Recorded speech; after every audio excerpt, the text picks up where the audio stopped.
ચોક્કસ આ બાબતે એક તપાસ કમિટી બનાવવામાં આવેલી છે અને કમિટીના મારફતેથી જે તપાસની કામગીરી છે તાત્કાલિક શરૂ પણ કરી દેવામાં આવેલી છે. એટલે જે ડોક્યુમેન્ટ છે ડોક્યુમેન્ટનું રીવેરિફિકેશન થાય, રીવેરિફિકેશનની સાથે સાથે જે પોલિસીની ગાઈડલાઇન પ્રમાણે પણ સ્થળ સ્થિતિ પ્રમાણે પણ એનું વેરિફિકેશન થાય અને સાથે સાથે અન્ય માધ્યમો જેવા કે ટેક્સ માટેની આપણી પાસેની વિગતો અવેલેબલ હોય અને એ ઉપરાંત પણ આપણને અલગ અલગ માધ્યમો તરફથી જે ડિટેલ વગેરે મળી હોય એનું એકચ્યુઅલમાં સ્થળ લેવલે, ગ્રાઉન્ડ લેવલે એનું રીવેરિફિકેશન થાય, ચેકિંગ થાય. એ કાર્યવાહી ઓલરેડી પૂર્ણ કરી દેવામાં આવેલી છે. ખૂબ જ ટૂંક જ સમયમાં એ રિપોર્ટ આપણને સબમિટ થાય અને એ રિપોર્ટના આધારે જે પણ એમાં કાયદાકીય પગલાઓ લેવાના થતા હોય એ તમામ પગલાઓ સુનિશ્ચિત કરવામાં આવશે. મેં વાત કરી એમ જે પણ એમાં કાયદાકીય રીતે જે પણ ઉચિત પગલાઓ લેવાના થશે એ તમામ પગલાઓ એમાં સુનિશ્ચિત કરવામાં આવશે. તપાસ ઓલમોસ્ટ પૂર્ણ કરી દેવામાં આવેલી છે અને મેં વાત કરી એમ ખૂબ ટૂંક સમયમાં એનો અહેવાલ મેળવી અને એ અહેવાલના આધારેની કાર્યવાહી પણ ખૂબ જ ટૂંક સમયમાં પૂર્ણ કરી દેવામાં આવશે. સર, બીજા જે આવાસો છે સર, એમાં પણ વેરિફિકેશન ફરી એકવાર કરવામાં આવશે સર? ચોક્કસ અલગ અલગ આવાસ યોજનાઓમાં સતત વેરિફિકેશન કરવામાં આવતું હોય છે અને એ વેરિફિકેશન દરમિયાન પણ નાના મોટા કિસ્સાઓ જ્યારે પણ ધ્યાન ઉપર આવતા હોય છે એ કિસ્સાઓ દરમિયાન પણ આપણે સીલિંગ વગેરેની પણ કાર્યવાહી કરતા હોય છે, રીવેરિફિકેશનની કાર્યવાહી પણ આપણે કરતા હોઈએ છીએ.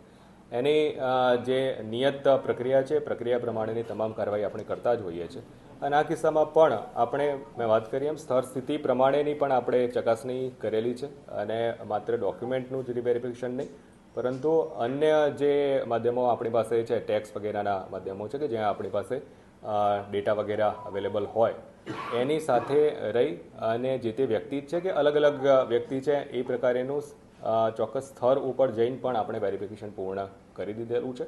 એટલે ખૂબ જ ટૂંક સમયમાં એનો જે પણ કાયદાકીય રીતે નિર્ણય લેવાનો થાય છે એ અમે એન્શ્યોર કરીશું. ખાસ તો જે ડ્રોની કામગીરી કરવામાં આવી હતી એને અત્યારે પબ્લિક ડોમેનમાંથી નીકાળી લેવામાં હવે ડ્રો કઈ રીતે હવે યોજાશે? દેખો આમાં જે સાચા માણસો છે એ માણસોને ચોક્કસપણે એનો લાભ આપવાપાત્ર થાય છે, રાઈટ. જે માણસોનો શંકાસ્પદ હોય એ માણસોના વિરુદ્ધ એમાં કાર્યવાહી કરવાની રહેતી હોય છે. એટલે માની લો કે ચકાસણીના અંતે જે પણ લાભાર્થીઓના ડોક્યુમેન્ટ અને એઝ પર ગાઈડલાઇન એમને લાભાર્થી તરીકેનો લાભ આપવાપાત્ર જણાય છે એ લાભાર્થીઓને ચોક્કસપણે એમનો લાભ કન્ટિન્યુ રાખવામાં આવશે અને એમને એ પ્રમાણેની કાર્યવાહી સુનિશ્ચિત કરવામાં પણ આવશે. જ્યાં શંકાસ્પદ વસ્તુ છે એ કિસ્સાઓ પૂરતે અલગથી કાયદાકીય કાર્યવાહી કરવામાં આવશે.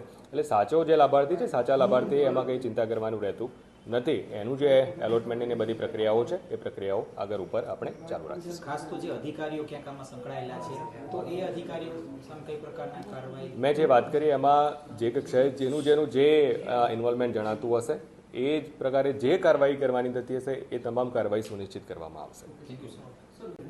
ગઈકાલે જે વ્યક્તિના 70-77 હજાર રૂપિયા ટેક્સના નામે લેવામાં આવે કોઈ વ્યક્તિ કોર્પોરેશનની, શું સર આને લઈને લોકો શું કરશે?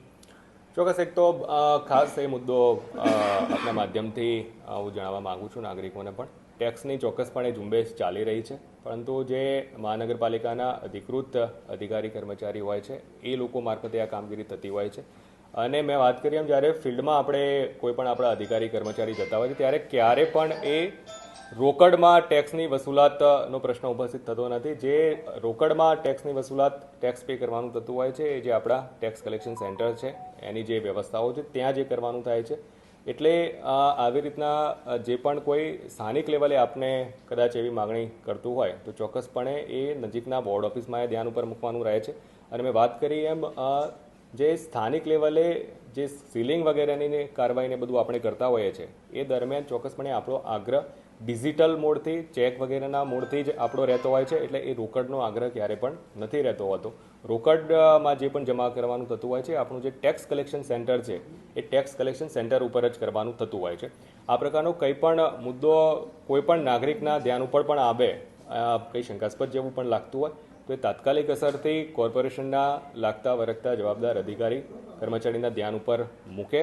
આ પર્ટિક્યુલર કિસ્સો પણ ધ્યાન ઉપર ચોક્કસપણે આવેલો છે. એ બાબતે પણ ટેક્સ બ્રાન્ચના અધિકારીઓને સ્પષ્ટ સૂચના અત્યારે જ આપવામાં આવેલી છે કે એની ચકાસણી કરી લેવામાં આવે, જે તે વ્યક્તિ સાથે સંકલન કરવામાં આવે અને જે વ્યક્તિની સાથે ફ્રોડ થયું છે એ વ્યક્તિ દ્વારા પણ એમાં પોલીસ ફરિયાદ દાખલ કરવામાં આવે અને અમારા તરફથી પણ એમાં કાર્યવાહી સુનિશ્ચિત કરવામાં આવે એ પ્રકારની સૂચનાઓ આપવામાં આવેલ છે. પણ પુનઃ આપના માધ્યમથી એ હું વિનંતી કરું છું કે જ્યારે આવી રીતની સીલિંગની ને વગેરેની કાર્યવાહી આપણે લોકલ લેવલે કરીએ છીએ ત્યારે ડિજિટલ પેમેન્ટ અથવા તો ચેક વગેરે જેવી જે સિસ્ટમ છે એ સિસ્ટમના માધ્યમથી જ પેમેન્ટ થતું હોય છે. રોકડનું જે પેમેન્ટ વગેરે છે એ આપણે ટેક્સ કલેક્શન સેન્ટર ઉપર જ કરવાનું રહે છે. એ તમામ નાગરિકો એમાં ધ્યાન ઉપર લે. Okay sir.